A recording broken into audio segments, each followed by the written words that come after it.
Assalamualaikum warahmatullahi wabarakatuh. Saya Erna Rizdiana, peserta PJJ calon Kepala Madrasah Angkatan 1. Sebelumnya, saya mengucapkan terima kasih kepada Bapak Bambang Rudianto MPD sebagai pengampu mata diklat penelitian tindakan madrasah yang telah memberikan materi ini, sehingga saya dapat membuka wawasan dan pengetahuan saya tentang apa itu penelitian tindakan sekolah.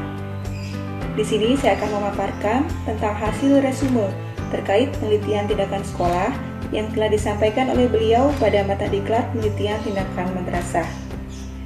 Pada mata diklat ini, kita diposisikan seolah-olah telah menjadi seorang kepala madrasah, sehingga kita dapat menyelami tentang tupoksi sebagai kepala madrasah itu sendiri. Salah satunya yaitu meningkatkan mutu pembelajaran di madrasahnya.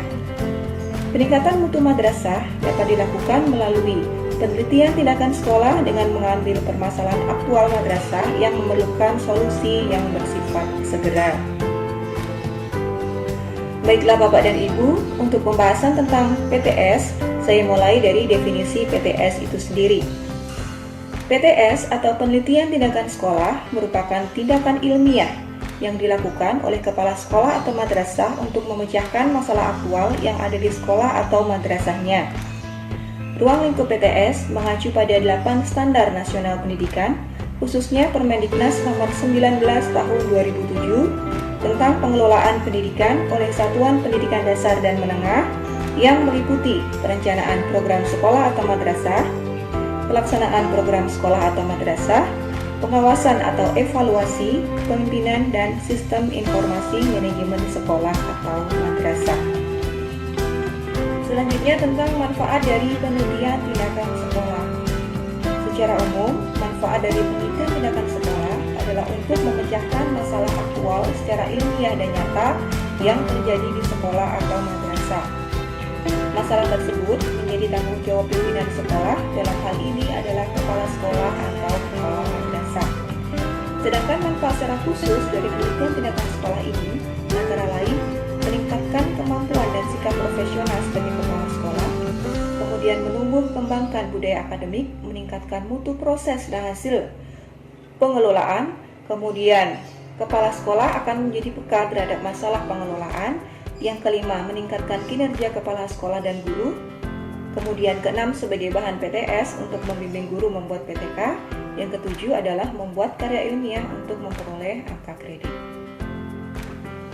Adapun untuk membedakan PTS dengan PTK maupun penelitian yang lain, tentunya dapat dilihat dari ciri-ciri yang dimiliki oleh PTS sebagai berikut. Yang pertama, PTS pastinya melakukan tindakan untuk peningkatan mutu madrasah.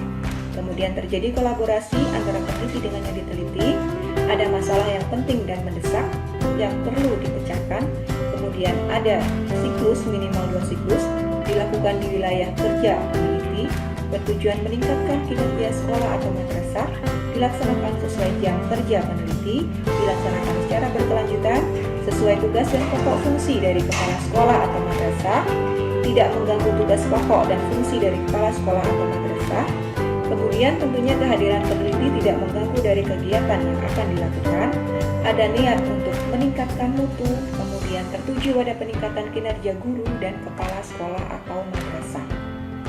Selanjutnya, tindakan sekolah diberikan harus dapat dilihat dalam bentuk unjuk kerja, kemudian dilakukan pada situasi yang alami. Selanjutnya, pemberian tindakan harus dilakukan sendiri oleh peneliti, menjelaskan tentang cara, metode, prosedur, atau langkah. Kemudian, tindakan sekolah harus bersifat baru dan kreatif, dapat dilaksanakan praktis dan sesuai dengan kondisi kelas. Merupakan kesepakatan bersama antara peneliti dengan yang diteliti, harus ada pengamatan secara sistematis terhadap proses dan hasil ketika tindakan berlangsung. Dan yang terakhir adalah keberhasilan tindakan dibahas dalam refleksi dan hasilnya sebagai perencanaan pada siklus berikutnya. Adapun perbedaan yang dilakukan, perbedaan PTS yang dilakukan oleh pengawas maupun PTS yang dilakukan oleh kepala sekolah atau kepala madrasah serta PTK yang dilakukan oleh guru dapat kita lihat dari 4 aspek yang meliputi aspek peneliti, penelitian tindakan, serta subjek dan objek penelitian. Sedangkan perbedaan yang dapat kita amati antara PTS dan bukan PTS dapat dilihat dari aspek pelaksananya, kemudian tujuan penelitian, pengumpulan data, maksud pengumpulan dan analisis data, standar mutu penelitian, dan pemakai utamanya. Langkah-langkah PTS dapat kita amati melalui bagan atau skema berikut, di mana dalam PTS terdapat 2 siklus, masing-masing terdiri dari perencanaan, pelaksanaan, pengamatan, dan refleksi. Pada tahap perencanaan, peneliti membuat panduan tindakan yang menggambarkan apa yang harus dilakukan oleh objek, kapan, di mana, dan berapa lama dilakukan, fasilitas yang diperlukan, dan jika sudah selesai apa tindakannya. Pada tahap pelaksanaan, peneliti harus memperhatikan beberapa hal, di antaranya kesesuaian antara perencanaan dan pelaksanaan, kelancaran tindakan, proses tindakan, kemampuan objek dalam melaksanakan tindakan, hasil keseluruhan tindakan, keterlibatan guru dan siswa, kegiatan refleksi, dan tindakan perbaikan terhadap situasi. Pada tahap pengamatan, hal yang perlu diamati adalah unsur-unsur dari proses tindakan dalam pelaksanaan tindakan dan harus menggunakan format pengamatan dan dapat ditambahkan video sebagai bahan refleksi. Untuk tahap refleksi ditujukan untuk mengkaji secara menyeluruh tindakan yang telah dilakukan berdasarkan data yang terkumpul dan kemudian melakukan evaluasi untuk penyempurnaan tindakan berikutnya. Hasil refleksi pada siklus 1 akan menjadi bahan perencanaan pada siklus kedua. Adapun sistematika proposal PTS meliputi yang pertama adalah pendahuluan, kemudian latar belakang masalah, rumusan masalah, tujuan penelitian, dan manfaat penelitian. Sedangkan bab kedua tentang kajian pustaka, di mana di dalamnya terdapat kajian teori dan juga penerapan pikir.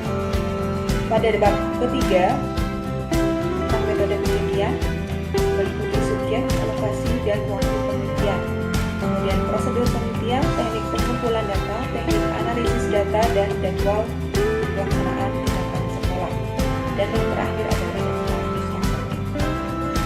setelah serangkaian kegiatan siklus 1 dan siklus 2 dari penelitian tindakan sekolah yang kita lakukan, maka langkah selanjutnya yaitu menuangkannya ke dalam laporan PTS, di mana sistematika laporan PTS tersebut sebenarnya sama dengan proposal PTS, di mana di sini ditambahkan bab keempat dan kelima, di mana bab keempat tentang hasil penelitian dan pembahasan yang meliputi kondisi awal, siklus pertama, siklus kedua, dan juga pembahasan.